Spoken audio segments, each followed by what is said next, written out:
अच्छा अनवाल भाई, आज ये बताइए आप लोग यहाँ पर देखिए दोस्तों, इस वक्त मैं आधांग और झवारी पंचायत के बीच में जो नदी कटान है, ये दिखाना यहाँ से यहाँ तक ये जो लंबा एरिया है, ये देखिए पानी ही पानी है, नदी के अलावा कुछ दिख नहीं रहा है।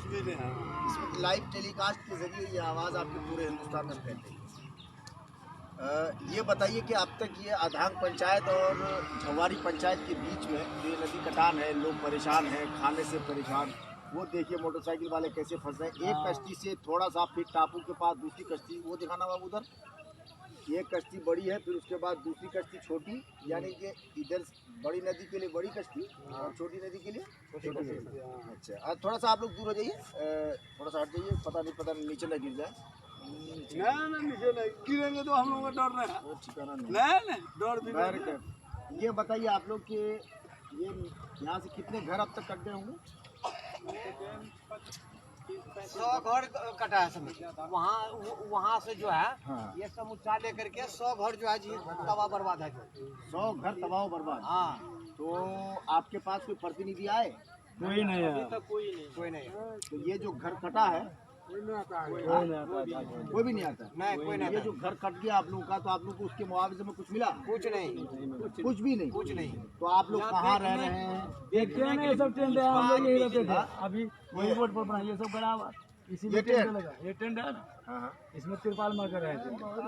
अच्छा, ये जो टेंट बना हुआ है, ये नदी के मतलब आप लोग गुजारा कर रहे हैं, ये खेमा लगा है। हाँ, टाइम पास मत कहिए, ये मजबूरी का नाम महात्मा गांधी कहिए, है ना? यही हो रहा है ना, यानी मजबूरी में आप लोग 2 टटिया सीन चढ़ा के अपनी लाइफ सर देख रहे हैं ना, वहाँ पे वो लोग वो टीना जो देख रहे हैं, कौन सा वो देख रहे हैं ना, वो जो चमक रहा है वो दूर में। वो यहीं से नदी कटान से गया। अच्छा, इसके बाद और उसके बाद ये वाला ये घर का बगल में घर था जो, ये सब भी कटान का बगल में उधर जाके सड़क के घर पर बनाया। वहाँ पे देख रहे आगे जो टापू सा जो दिख रहा है ना, देख रहे हैं, वहाँ भी घर बनाया है। ठीक है। और ये नदी ऐसे कट के इधर से जा, ये क्या छारन पड़ गया है क्या? ये छारन पड़ गया। ये नदी ऐसे घूम के ये बांस का बगल से ऐसे फिर घूम के ऐसे पास। और ये जो है, ये बीच में क्या, ये टापू है? टापू। और ये पुल अब तक तैयार नहीं हुआ आपका? नहीं, हमारे पंचायत में पंचायत का जितना भी प्रतिनिधि है वो सब चोरेल है, दलाल किस्म का है। अच्छा, नहीं समझे?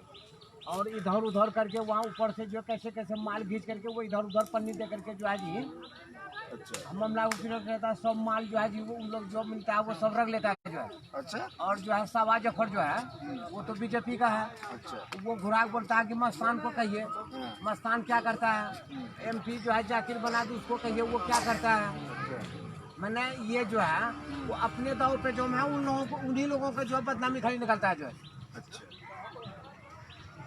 ये सब नतीजा पर यानी पहुंचा हुआ सब है। अपने अपने दामन छुड़ा रहे हैं। हाँ, अपन दामन अपने बचा के काम निकाल रहे हैं, कहने का हाँ मतलब ये है। हाँ, बिल्कुल यही बात है। तो इतने 100 घर के आसपास कट के नदी की जद में, और आप लोगों के पास कोई प्रतिनिधि नहीं, कोई खैर खबर नहीं, कोई पूछने वाला नहीं, और कोई लाभ भी नहीं मिला जो। पंचायत के मुखिया भी तो टच नहीं किया, आके देखने और के लिए ऐसे भी नहीं समझिए हाँ। 50-25 किलो करके अनाज दे देना, 200-400 रुपया दे देना, उससे क्या होता है जो? नहीं, वो तो हाथी के मुंह में जीरे के फोड़ने से क्या होगा? वो भी तो नहीं दिया है, हाँ? वो भी तो नहीं दिया, वो भी नहीं दिया। नहीं दिया, एक ग्राम भी नहीं दिया। अच्छा, तो आप लोग कंप्लेंट अपने अपने प्रतिनिधि के पास किए हैं? सबका पास किया। क्या है इन लोग? यानी कंप्लेंट करने के बाद भी देखने नहीं आए नहीं, क्या हो रहा नहीं हो रहा? यहाँ करके तो फिर आप लोग ऐसा प्रतिनिधि चुनते क्यों हैं? तो आपकी मुसीबत में काम नहीं आ रहा है, आपकी जरूरत में काम नहीं आ रहा है, आप नदी में डूब रहे हैं, नदी के कटान में है कि धसान में है, जब आपका प्रतिनिधि आपको पूछ ही नहीं रहा, तो फिर ऐसा प्रतिनिधि चुनते क्यों हैं आप लोग? हाँ, कोई ऐसा प्रतिनिधि चुनिए जो ईमानदारी के साथ, नेकनीयती के साथ, सच्चाई के साथ, सदाकत, अमानत, दयानत के साथ, आपके साथ मोहब्बत के साथ जिंदगी गुजारने की तो कोशिश करे। ऐसा प्रतिनिधि लाइए क्योंकि ये तो सोचने का मकाम है। चलिए, इस वक्त मैं आधांग पंचायत और झवारी पंचायत के बीच में हूँ। ये आवाज़ टेलीकास्ट के जरिए मैं अपने मुख्यमंत्री जनाब नीतीश कुमार जी से और हमारे जो प्रतिनिधि हैं जनाब अब्दुल जलील मस्तान साहब, मैं उनसे गुजारिश करूंगा कि ये यहाँ की हालत बहुत ही तबाह है। यहाँ के लोग खाने से परेशान हैं, रहने से परेशान हैं, घर नहीं, दर नहीं, तो फिर सर कहाँ रखा जाए।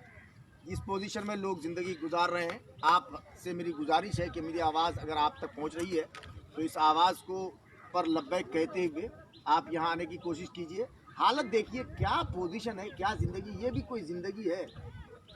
ये कोई ज़िंदगी नहीं है। लिहाजा अगर मेरी बात आपको अच्छी लग रही है और आपको कौम का दर्द है, दिल में अगर किसी का दर्द लेके बैठे हैं, तो मेरी आपसे गुजारिश है कि इस दर्द को आप समझिए और समझने की कोशिश कीजिए। एक बार आके देखिए कि क्या पोजीशन है, ठीक है ना।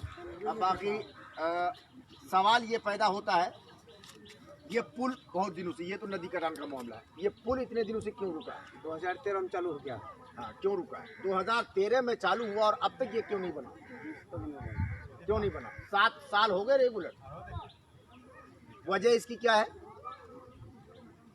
7 साल में एक पुल का निर्माण नहीं हो सकता है। ये पूर्वांचल में पुल बनता तो घर भी नहीं करता, पुल बन जाता घर भी नहीं करता। कितना बचाव वो भी बनाया उस पार से, इस पार से बनाते रहता फिर भी नहीं करता। और मोटा सब जो नेता, जो भारी सब नेता, वो कुछ किसी खा गया, कुछ दलाली लेकर के वो कुछ माल खींच लिया। यही सब कुछ कंडीशन कुछ राज है, तब से ये नतीजा में पहुंचा हुआ है। ये बहुत अफसोस की बात है कि 7 साल हो गए इस पुल को शुरू किए हुए, लेकिन 7 साल के बाद भी अब तक पाए तकमील तक नहीं पहुंचा। 2-4 पाए खड़े हैं, लेकिन पाए तकमील तक कब पहुंचेगा ये नहीं मालूम है। ये नहीं मालूम। बहुत अफसोस की बात है। अब ये 7 साल जब गुजर ही गए तो अब थोड़ा इंतज़ार कीजिए, 2-3 महीने का और इंतज़ार कीजिए। मगर एक गुजारिश मैं आप लोगों से करना चाहूँगा कि अगर आप ये चाहते हैं कि आपके इलाके में विकास हो, आप ये चाहते हैं कि आपके इलाके की मुसीबत दूर हो जाए, आप ये चाहते हैं कि आपके इलाके का पिछड़ापन खत्म हो जाए, आप ये चाहते हैं कि आपके बच्चे उज्जवल भविष्य की जानिब गामजन हो जाए, आप ये चाहते हैं कि आपके यहाँ से नदी कटान खत्म हो जाए, आप ये चाहते हैं कि आप मुसीबत ज़दा है, मुसीबत से बचना चाहें, अगर आप ये चाहते हैं कि हम अपनी ज़िंदगी खुशी के साथ, चाहे 2 नमक रोटी के साथ गुजारें, मगर आराम की ज़िंदगी के साथ अपने बाल बच्चों के साथ गुजारें, तो उसके लिए एक काम करना होगा। वो काम ये है कि आपको अपने बैरिस्टर जनाब मोहतरम असदुद्दीन ओवैसी साहब के बाजू को मजबूत करना पड़ेगा, जनाब प्रदेश अध्यक्ष अख्तरुल ईमान साहब के बाजू को मजबूत करना है। आप लोग इस बात के लिए तैयार हैं? अगर आप लोग ऐसा करने के लिए सक्षम हैं, शक्तिशाली है, पावरफुल है, तो मेरा भी दावा है कि इंशाअल्लाह रहमान हमारा यहाँ MLA होते ही ये नदी के कटान का मामला रोकथाम में, चाहे बच्चों के लिए हो, चाहे तालीम के लिए हो, चाहे हॉस्पिटल के लिए हो, मैं ये सारे काम इंशाअल्लाह रहमान, ऐसा रोजगार, ऐसा कारगर, ये सारे काम इंशाअल्लाह रहमान 5 साल के अंदर में करके दिखाऊंगा। और ये मैं वादा करता हूँ और ये मैं दावा भी करता हूँ कि 5 साल के बाद MIM का कोई आदमी, मजलिस इत्तेहादुल मुस्लिमीन का कोई आदमी इस काम के लिए नहीं आएगा कि मुझे वोट दीजिए। आप काम देखिएगा और वोट दीजिएगा इंशाअल्लाह। तो अब ऐसे प्रतिनिधि का आप लोग बाइकाट कीजिए। ऐसे लोग जो आपको धोखा देने का काम करते हैं, ऐसे लोग जो आपको जालसाजी, फरेबकारी, अय्यारी और मक्कारी में धंसाकर आपकी जिंदगी के साथ खिलवाड़ कर रहे हैं, आपके बच्चों की जिंदगी के साथ खिलवाड़ कर रहे हैं, ऐसे लोगों को आप दूर हटाइए, उनका बाइकाट कीजिए और ऐलान कीजिए कि जिसने हमारे साथ जालसाजी की है, धोखाबाजी की है, अब हम उनके जालसाजी के जाल में नहीं फंसने वाले। अब हम अपना रास्ता, अपना मार्ग, अपनी सबील खुद तैयार करने वाले हैं। अब आप लोगों के ज़हन दिमाग में, आपके दिल पर सिर्फ एक ही नाम होना चाहिए, वो है नाम असदुद्दीन ओवैसी। असदुद्दीन ओवैसी आपके दिलो दिमाग में एक ही नाम होना चाहिए, जो है प्रदेश अध्यक्ष अख्तरुल ईमान। अख्तरुल ईमान आपके दिलो दिमाग में एक ही छाप होना चाहिए, वो छाप है पतंग छाप। पतंग छाप, पतंग छाप। इस पतंग को अब की बार इतना उड़ा दीजिए, इतना उड़ा दीजिए कि मुखालिफिन की नींद उड़ जाए। बस ये मैं आपसे गुजारिश करूंगा, अगर आप इस बात को मान गए तो यकीन मानिए कि आपकी ज़िंदगी, आपके बच्चे की ज़िंदगी बहुत ही ठीक ठाक और अच्छी गुजरती हुई नजर आएगी। इसके लिए ज़रूरी है कि आपको एक होना पड़ेगा, इत्तेहाद में आना पड़ेगा, मुत्तहिद होना होगा, एक जगह मिल के चलना होगा। अगर एक भाई का दूसरे भाई के साथ कोई इख्तिलाफ है तो आप उस इख्तिलाफ को अपने आंगन के अंदर रखिए। बाहर जब आइए तो जबान से निकले ओवैसी, दिल से निकले पतंग छाप। जबान से निकले अख्तरुल ईमान, दिल से निकले पतंग छाप। जब ऐसा होने लगेगा तो एक माहौल क्रिएट होगा, एक माहौल बनेगा, और फिर जब पतंग का नाम चलने लगेगा, बोलबाला होगा, तो पतंग का बोलबाला नहीं, हम सारे लोगों का बोलबाला। यकीन मानिए। तो इसके लिए ज़रूरी है कि आपको एक होना होगा, इत्तेहाद में आना होगा, बड़ों की इज्जत करना, छोटों के ऊपर शफकत के हाथ फेरना, ये आपके ईमान का तकाजा है। पड़ोसी का ख्याल रखना। ये सब आदमी का जो घर कटा है ना, हाँ। जमीन में कोई नहीं है, किसी बात से नदी में कहाँ नहीं करता। एक जमीन है, ना चावल दिया ना पैसे दिया, कोई नहीं, कोई प्रधान यहाँ भी नहीं करता है ना, तो पब्लिक क्या कहेगा उसे, क्या कहेगा? चलिए अल्लाह खैर फरमाए। तो नहीं होगा कोई बात, ये भी नहीं करता। अच्छा चलिए, इसके रोकथाम के लिए मैं कोशिश कर रहा हूँ। मुझे ज़रूरत है आप चंद देखिए लोग कितना हमारे साथ परेशानी है। आइए। जब चंद लोग आप हमारे साथ आइएगा जा रहे हैं। तो मैं इस काम को आगे बढ़ाऊंगा, और जब आगे बढ़ाऊंगा तो जैसे भी हो जंग जीत के ही आऊंगा, इसलिए कि जंग जीतने के लिए तादाद नहीं देखी जाती है, जंग जीतने के लिए हौसला देखा जाता है।